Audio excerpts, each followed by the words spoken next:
वर्तमान सरकार सबसे स्ट्रोंग है, सबसे काम करने वाली सरकार है। युवाओं को अब ठगना बंद करे सरकार, चाहे केंद्र सरकार हो चाहे राज्य सरकार हो। युवा एकजुट होकर जो सरकार बनाती है वो युवा सरकार गिरा भी सकती है, नए सरकार का निर्माण भी कर सकती है। आज युवा को कुछ मिला ही नहीं है, युवाओं को सिर्फ ठगा गया है। सांसद विधायक जगह सब बाहरी है। में देखिएगा, लोकसभा का बात हो चाहे विधानसभा का बात हो या चाहे नगर निकाय नगर पंचायत, उसमें स्थानीय लोग का भागीदारी नहीं रहता है। कई सांसद विधायक जगह सब बाहरी है, तो कहीं ना कहीं वो लोग अनदेखी करते हैं। झारखंड अब कुछ ही दिनों के बाद जो है वह 23 वर्ष का सफर पूरा कर लेगा, यानी कि झारखंड यह पूरी तरीके से युवा हो जाएगा।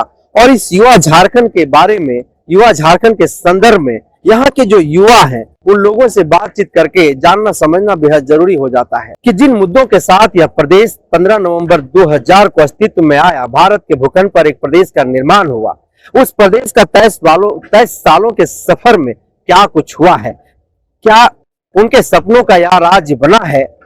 जिन लोगों ने इस राज्य की स्थापना के लिए, इस राज्य की लड़ाई में अपने प्राणों की आहुति दे दी, वो शहीद हो गए। उनका त्याग, समर्पण, बलिदान जिस तरीके का रहा है, क्या उनके सपनों का झारखंड इस 23 वर्ष में बन पाया है या नहीं बन पाया? अगर नहीं बन पाया है तो कमियां कहां पर रही और इसके पीछे का कारण क्या है? इन तमाम मुद्दों पर अभी हम बातचीत करेंगे। हमारे साथ आदिवासी युवा नेता अनिल उरांव है, हमेशा समाज में सक्रिय रहते हैं, युवाओं के प्रेरणा स्रोत है और लगातार कहीं ना कहीं सड़कों पर इनको आंदोलन करते हुए आप लोग देखते होंगे और मीडिया में भी लगातार आकर के युवाओं की बातों को, झारखंड की जन समस्याओं से जुड़ी जो मुद्दे हैं, मुद्दों पर हमेशा मुखर होकर के अपनी बातों को रखते हैं। तो भी समझते हैं। अनिल जी, सबसे पहले बहुत बहुत जोहार रहेगा आपका। जी, आपको भी बहुत बहुत जोहार, धन्यवाद। और आपके चैनल के माध्यम से जितने भी लोग जुड़े हुए हैं सभी को हार्दिक जोहार, शुभकामनाएं। अनिल, झारखंड 23 वर्ष का सफर बस कुछ ही दिनों में पूरा कर लेगा।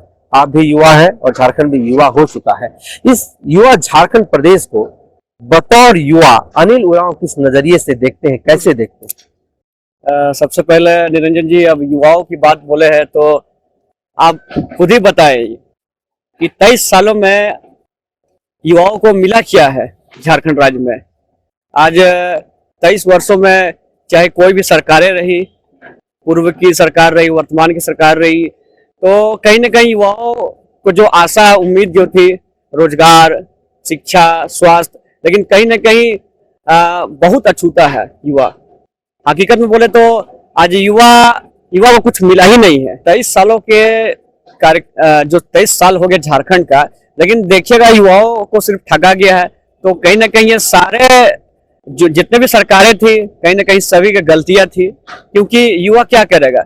युवा ना राजनीति में आना चाहता है, वो चुनाव में बकायदा एक योगदान देता है, चुनाव के माध्यम से सरकार चुनती है, लेकिन हमेशा युवाओं को ठगा जाता है। वैसे में अनिल, एक सवाल निकल करके आता है कि जिस आदिवासी समुदाय के लिए झारखंड प्रदेश को जाना जाता है, यहाँ पर आदिवासी समुदाय जो है सो बहुसंख्यक है इस प्रदेश के भीतर, क्या 23 वर्ष के सफर में उस तरीके का इस समुदाय का विकास हो पाया है जिस तरीके से इनका विकास होना चाहिए था? देखिए, आदिवासियों का हक अधिकार की बात तो सरकारें करती है, कई योजनाएं एसी के कमरों में बैठकर बनती है, लेकिन जमीनी स्तर तक, ग्रामीण इलाकों तक सरकार की जो योजनाएं जो रहती है, एसी कमरों में बनती है, वो धरातल पर पहुंच नहीं पाती है। तो वर्तमान सरकार को एक पहल करना चाहिए कि जो भी योजनाएं आदिवासी मूलवासी के विकास के लिए बनती है, तो कहीं ना कहीं धरातल पर किस तरह वो उतारे।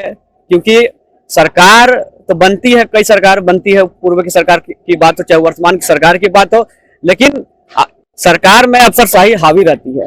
वो बंद कमरा में अपना योजनाएं बनाती है, जब तक वो योजना में हस्ताक्षर नहीं करेंगे तो योजनाएं स्वीकृत नहीं होती है। और कहीं ना कहीं एक सरकार को पहल करना चाहिए, जो भी योजनाएं स्वीकृत होती है उसको किस तरह से हम बेहतर से बेहतर तरीके से ग्रामीणों इलाकों में विकास हम कर सके। एक रणनीति बनानी चाहिए सरकार को, और हम ये सरकार से आग्रह करते हैं कि एक ऐसी रणनीति बनाए कि जो भी विकास की योजनाएं बनती है वो ग्रामीण इलाकों के धरातल पर पहुंचे। स्थानीय प्रतिनिधित्व तो नहीं होने के कारण झारखंड का विकास अब तक उस तरीके से नहीं हो पाया है जैसा होना चाहिए था। आपको क्या लगता है? नहीं, ये बिल्कुल ये सही बताया कि जो अब रांची विधान एक उदाहरण बता रहे, अब रांची विधानसभा में जो यहाँ के स्थानीय विधायक होते हैं, यहाँ के जो मूल निवासी होते हैं, उनको बखूबी पता होगा कि यहाँ के विधानसभा क्षेत्र में जो रहने वाले उसको क्या चाहिए, रोजगार चाहिए, स्वास्थ्य चाहिए। अब कहीं ना कहीं ये राजनीति में देखिएगा, लोकसभा का बात हो चाहे विधानसभा का बात हो या चाहे नगर निकाय नगर पंचायत, उसमें स्थानीय लोग का भागीदारी नहीं रहता है। कई सांसद विधायक देखिए सब बाहरी है, तो कहीं ना कहीं वो लोग अनदेखी करते हैं राज्य के जो भी विधानसभा के क्षेत्र के जो जनता रहते हैं, इसलिए योजनाएं को धरातल पर नहीं लाते हैं। आप युवा हैं, आपके नजरिए में इस 23 साल के युवा झारखंड में क्या कुछ होना चाहिए था जो आपको नहीं दिखाई दे रहा? देखिए वो तो बोलने में भी कम हो जाएगा, क्योंकि युवाओं का बहुत आशा उम्मीद रहती है। अब आप देखिए रोजगार की बात, आज रोजगार चाहे केंद्र सरकार की बात हो चाहे राज्य सरकार की बात है, रोजगार के मामले में राज्य के युवा नाखुश है, क्योंकि कई लोग इतना तैयारी करने के बाद भी वैकेंसी नहीं निकल रही। केंद्र की बात हो चाहे राज्य सरकार की बात हो, तो कहीं ना कहीं युवाओं का बहुत सारी तमन्ना रहती है, लेकिन वो वंचित रह जाती है। लेकिन सरकार को एक संकल्प लेना चाहिए कि जिस युवा एकजुट होकर जो सरकार बनाती है, वो युवा सरकार गिरा भी सकती है, नए सरकार का निर्माण भी कर सकती है। तो कहीं ना कहीं युवाओं को अब ठगना बंद करे सरकार, चाहे केंद्र सरकार हो चाहे राज्य सरकार हो, क्योंकि एक बड़ा लेवल में कुछ वर्षों पहले चाहे केंद्र की बात हो, रेलवे की नियुक्तियों का बात हो, रेल पटरी जाम कर दिया गया था, बंद कर दिया गया था, तोड़ फोड़ हुआ।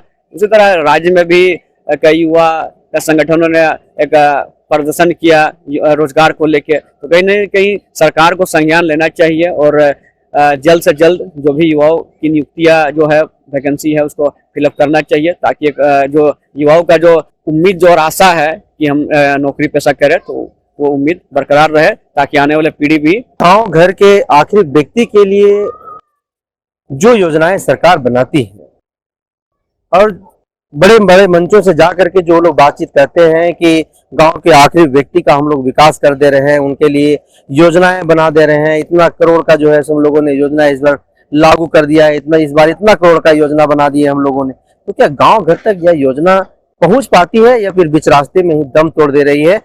पूर्व में तो देखा जाए जो योजनाएं बनती थी सरकार के माध्यम से, तो कहीं ना कहीं वो धरातल पर नहीं पहुंच पाती थी। लेकिन वर्तमान में वो धीरे धीरे योजनाएं जो धरातल पर पहुंच पा रही है, क्योंकि सरकार का प्रयास है। वर्तमान सरकार की बात करें तो जो नई सरकार को लोगों ने आशा उम्मीद के साथ नया सरकार का गठन किया था, तो कहीं ना कहीं लॉकडाउन के वजह से, कोविड के वजह से सरकार को कामकाज करने में बहुत काफी परेशानी हुआ, लोग जान बचाने में बच्चे लगे हुए थे। लेकिन वर्तमान सरकार धीरे धीरे रोजगार की ओर बढ़ रही है, लोगों को रोजगार दे रही है, बेहतर सुविधा उपलब्ध करा रही है और योजनाओं को धरातल पर उतार रही है। क्योंकि पिछले वर्ष भी सरकार ने एक कार्यक्रम चलाया था, सरकार आपके द्वार कार्यक्रम, तो उसमें लोगों की जो समस्याएं थी वो उनके द्वार तक पहुंची थी। वो लोगों ने अपने अपने समस्याओं को रखा नगर निगम के माध्यम से, चाहे पंचायत क्षेत्र में बात करें, तो ये सरकार धीरे धीरे अब लोगों की समस्या का निदान करने में प्रयासरत है। 23 वर्ष का सफर अमूमन बीतने वाला है, झारखंड का 23 वर्ष का सफर कंप्लीट होने वाला है, पूरा होने वाला है। अनिल, 23 वर्ष के इस झारखंड प्रदेश में अब तक न तो स्थानीय नीति परिभाषित हो पाई है, ना ही स्थानीय नियोजन नीति परिभाषित हो रही है। आप युवा हैं, कितना दर्द है, इसको किस तरीके से देखते हैं, क्या कहेंगे? देखिए, सबसे बड़ा राज्य के लिए दुखद बात है कि 23 साल तो हो गया, लेकिन ना तो राज्य में स्थानीय नीति है, ना स्थानीय नियोजन नीति है, ना स्थानीय नीति बनाई है। लेकिन पूर्व की सरकार का अगर बात करें तो उन्होंने 25 का स्थानीय 1985 का स्थानीय नीति लागू कर दिया गया था, लेकिन उसमें बाहरी लोगों को ही फायदा हो रहा था। लेकिन सरकार उसके बाद बदली और नई सरकार आई, तो उसके बाद फिर उन्होंने 1932 खतियान आधारित स्थानीय नीति जो राज्य के हित के लिए था, उन्होंने एक पहल किया और कहीं ना कहीं वो बाहरी लोगों की मिली भगत, चाहे सामाजिक की बात हो चाहे राजनीतिक की बात हो, वो लोगों की मिली भगत से कहीं ना कहीं वो बिल को रोक दिया गया। लेकिन हम माननीय मुख्यमंत्री जी से हम आग्रह करते हैं कि जिस तरह वो केंद्रीय गृह मंत्री अमित शाह से जो मिलते हैं कई कार्यक्रमों में, तो कम से कम स्थानीय नीति नियोजन नीति के बारे में कम से कम अमित गृह मंत्री से वो बात विचार करें, राज्य की बेहतरी के लिए बहुत अच्छा होगा। क्योंकि कई कार्यक्रमों में देखते हैं कि गृह मंत्री के साथ मुख्यमंत्री मिलते हैं, दिल्ली में कोई कार्यक्रम में शिरकत करते हैं, तो कम से कम जब मिलते हैं तो कम से कम राज्य की जो कई चाहे पिछड़ा लोगों की आरक्षण की बात हो, बिल की बात हो, चाहे स्थानीय नीति की बात हो, वो मामला लटका हुआ, तो कम से कम उसमें जल्द से जल्द उसमें बिल को लागू करना चाहिए मिलके। स्थानीय नियोजन नीति अब तक परिभाषित हो जाना चाहिए था कि नहीं हो जाना चाहिए? जी बिल्कुल, ये तो में ही स्थानीय नीति लागू हो जानी चाहिए, क्योंकि कई राज्यों में अपने अपने स्थानीय नीति है, तो यहाँ हो जाना चाहिए। लेकिन पूर्व 23 साल हो रहा है, लेकिन आज भी स्थानीय नीति लागू नहीं हो पाया है। अगर मैं बाबूलाल मरांडी की कार्यकाल की बात करूं, मैं रघुवर दास की कार्यकाल की बात करूं, मैं अर्जुन मुंडा के कार्यकाल की मैं बात करूं, विश्वगुरु शिबू सोरेन की कार्यकाल की मैं बात करूं, मधु कोड़ा की कार्यकाल की बात करूं, और वर्तमान में मुख्यमंत्री हेमंत सोरेन की अगर कार्यकाल की मैं बात करूं, तो सबसे बेहतर कार्यकाल बतौर युवा आपको किसका दिखाई देता है? कार्यकाल के बारे में बात कर रहे हैं निरंजन जी, तो हम बताना चाहते हैं कि 2000 में जब सरकार बनी थी राज्य में, तो उसमें हम काफ़ी छोटे थे, तो उसमें हमको उतना समझ नहीं आता था राजनीति के बारे में, या कई चीज़ों को परखते नहीं थे। लेकिन जिधर 2014 से हम लोग जो राजनीति को सक्रिय रूप से देख रहे हैं, परख रहे हैं, तो 2014 के बाद से जो 19 का कार्यकाल था, वो राज्य को चौपट करने वाला कार्यकाल था। और लेकिन जो वर्तमान में अब देखिएगा हेमंत सोरेन की सरकार जो बनी है, वो काफ़ी मजबूत है और काफ़ी लोगों की जनहित का बात करने वाली है। कैसे लोगों को रोजगार मिले, हमेशा चिंतन मंथन करते हैं, लोगों को कैसे योजनाओं को धरातल पर कैसे पहुंचाए, लोगों को कैसे बेहतर सुविधा उपलब्ध हो।